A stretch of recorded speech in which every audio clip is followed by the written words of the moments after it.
Hello வணக்கம், இது உங்கள் சிவி ஜோன். சொல்லணும் எப்படி இருக்கீங்க? இப்போ பார்த்தீங்கன்னா தரமான ஒரு சூப்பரான ஒரு ப்ரோமோ வந்திருக்கு. பிக் பாஸ் வந்து ஒரு முடிவு பண்ணிட்டார். போகிறதுக்குள்ளே அவரால் என்னென்ன பண்ண முடியுமோ எல்லாத்தையும் வச்சு செஞ்சு அமுச்சு விடணுன்ற மாதிரி முடிவு பண்ணுறார் போல இருக்குது. எல்லா டாஸ்க்கும் பார்த்தீங்கன்னா கடைசி நேரத்தில் கூட வந்து வச்சு செய்கிற டாஸ்க்காகவே வருது. இப்போ கூட பார்த்தீங்கன்னா அடுத்தவங்க முகத்திரியை கிழிக்கிற மாதிரி ஒரு டாஸ்க்கு. அவங்க வந்து எப்படி இந்த டாஸ்க் மூலமாக வந்துட்டு உள்ளே இருக்கிற ஆட்கள் கண்டிப்பாக புண்படும் அவங்களோட மனசு. அந்த மாதிரி ஒரு டாஸ்க்கு. அது என்னென்னு பார்க்கலாம். அதுக்கு முன்னாடி பார்க்குற எல்லாரும் நம்மளோட சேனலை சப்ஸ்கிரைப் பண்ணிட்டு பாருங்கள், லைக் பண்ணுங்கள், கமெண்ட் பண்ணுங்கள், ஷேர் பண்ணுங்கள். இப்போ வாங்க அந்த வீடியோக்குள்ளே போகலாம்.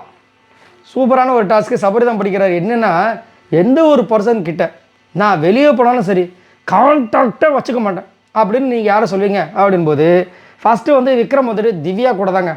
ஏன்னா from the starting it self நான் வந்துட்டு அவங்க வந்து என் கூட சுத்தமாக சிங்கே இல்லைங்க, அதனால் எதுக்குங்க கான்டாக்டு, அந்த கான்டாக்டே வேணாங்க அப்படின்ற மாதிரி கருத்து வைக்கிறாரு.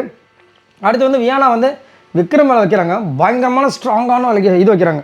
அதாவது தடவி கொடுத்து பின்னாடி பேசுகிறாங்க பார்த்தீங்களா, அவங்க கூடலாம் நம்ம வந்துட்டு வச்சுக்க கூடாது. அவங்க வாழ்க்கைக்கு வெளியிலையும் சுத்தமாக நல்லது கிடையாது அப்படின்ற மாதிரி வந்துட்டு ஒரு மாதிரி பேசிட்டாங்க. அவர் வந்து நன்றி நன்றி மீண்டும் வருகின்ற மாதிரி பார்க்குறாரு.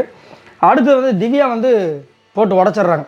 ஆக்சுவலாக அவங்கக்கிட்ட வந்து இது வந்து ரம்யா உடச்சாங்களே அந்த விஷயத்தை. என்னென்னா, ஒரு ராங்காக ஒரு அலிகேஷனை என் மேலே வச்சு பின்னாடி முதுகில் குத்துனது வந்து என்னால் வந்து மன்னிக்கவே முடியாது. வாட் எவர் இட் இஸ், அவங்கக்கிட்டலாம் நான் வெளியே போய் கான்டாக்டை இருக்கவே மாட்டேன் சாண்ட்ரா அப்படின்ற மாதிரி வந்துட்டு ரொம்ப கடும் கோபத்தில் வந்துட்டு அவங்க வந்து பேசுகிறத பார்க்க முடியுது. இன்னும் யாரெல்லாம் வந்து வச்சு செய்ய போகிறாங்கன்னு தெரியல.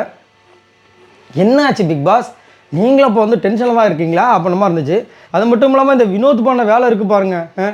ஏன் சார், ஏன் வினோத் இப்படி ஏன் பண்ணுறீங்க?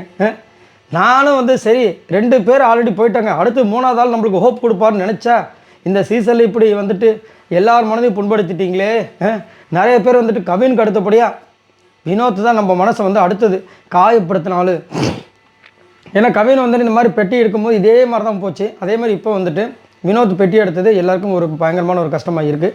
சரி, இதை பற்றி உங்களோட கருத்துக்களை சொல்லுங்கள். பாய் நண்பர்களே.